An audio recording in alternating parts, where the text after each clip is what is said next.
ওং নমঃ ভগবতে বাসুদেবায়। শ্রীমদ্ ভগবদ গীতা অষ্টম অধ্যায় অক্ষর ব্রহ্মযোগ। আজ আমরা অক্ষর ব্রহ্মযোগের 4 নম্বর শ্লোকটি শুনব। অধিভূতং চরো ভাবঃ পুরুষশ্চাদিদৈবতম অধিয়জ্ঞো হমেবাত্র দেহে দেহভৃতাঙ্বর। অনুবাদ: হে দেহধারী শ্রেষ্ঠ, নশ্বর জড় প্রকৃতিকে বলা হয় অধিভূত।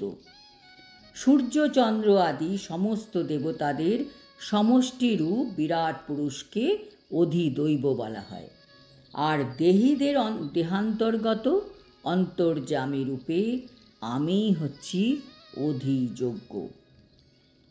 কৃষ্ণ বলছেন অর্জুনকে। তাৎপর্য: অধিভূত বলা হয় এই জড় প্রকৃতিকে। এই জড় প্রকৃতির সর্বক্ষণই পরিবর্তন হচ্ছে। যেমন মানুষের শরীর 6টি অবস্থা প্রাপ্ত হয়। প্রথমে জন্ম হলো, তারপর বৃদ্ধি হলো, কিছুকালের জন্য স্থায়ী হলো, প্রজনন করলো, তারপর ধীরে ধীরে শরীর ক্ষীণ হলো এবং সর্বশেষ হলো মৃত্যুতে। যেমন একটি তাজা ফল এনে সেটিকে ঘরে রেখে দেওয়া হলো। ধীরে ধীরে ফলটি শুকোতে থাকবে, কুঁচকে যাবে, তারপরে শেষে কী হবে? সে পচে নষ্ট হয়ে যাবে। কাজে এই জড়জগতে সব কিছুরই পরিবর্তন হচ্ছে, কিছুই স্থায়ী নয়, সব কিছু ক্ষণস্থায়ী। এটি হচ্ছে অধিভূত।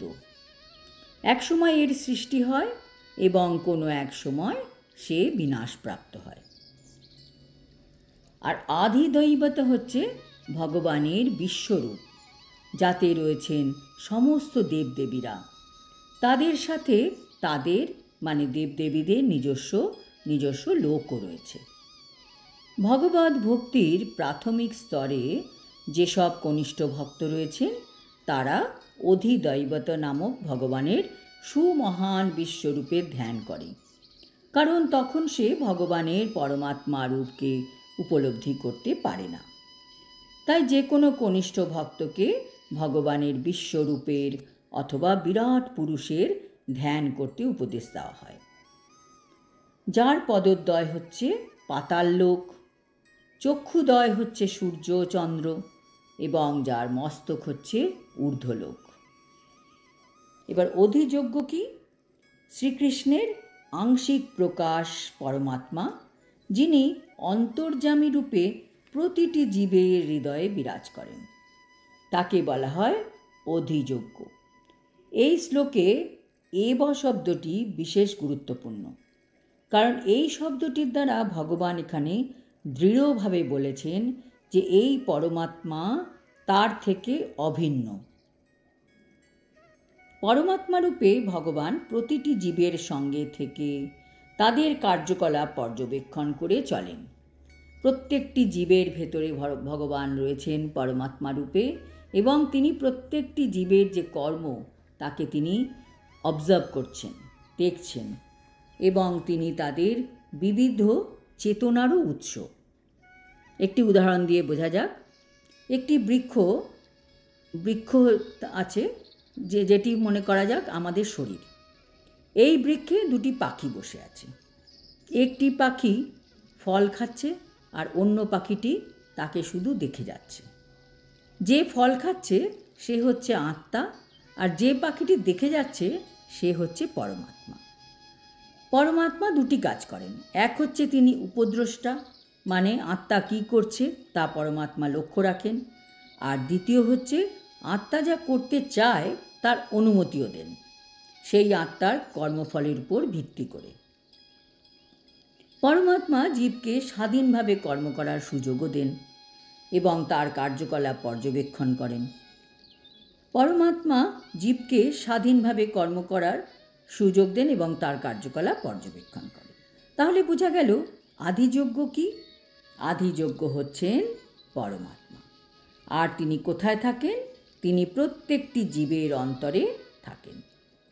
পরমাত্মা জীবকে যে এই স্বাধীনভাবে কর্ম করার সুযোগ দিয়েছেন, তা যদি কেউ বৃথা নষ্ট করে, যেমন ভগবান দুটি অপশন দিয়েছেন। এক, আমরা ইন্দ্রিয় তৃপ্তি করতে পারি, আবার আমরা কৃষ্ণ ভাবনামৃত হয়ে তার সেবা কাজ করতে পারি। কাজেই দুটি অপশনই আমাদের কাছে আছে। এখন আমরা কোনটা নেব সেটা হচ্ছে আমাদের উপরে। কিন্তু ভগবানের শুদ্ধ ভক্ত সেটি ভালো করে জানে। ভগবানের এই সমস্ত বিভিন্ন প্রকারের তত্ত্ব কৃষ্ণ ভাবনাময় ভগবৎ সেবা পরায়ণ শুদ্ধ ভক্তের কাছে আপনা থেকেই পরিস্ফুট হয়ে ওঠে। আজ এই পর্যন্ত।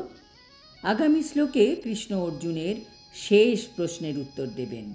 কিভাবে মৃত্যুর সময় ভগবানকে স্মরণ করা যাবে।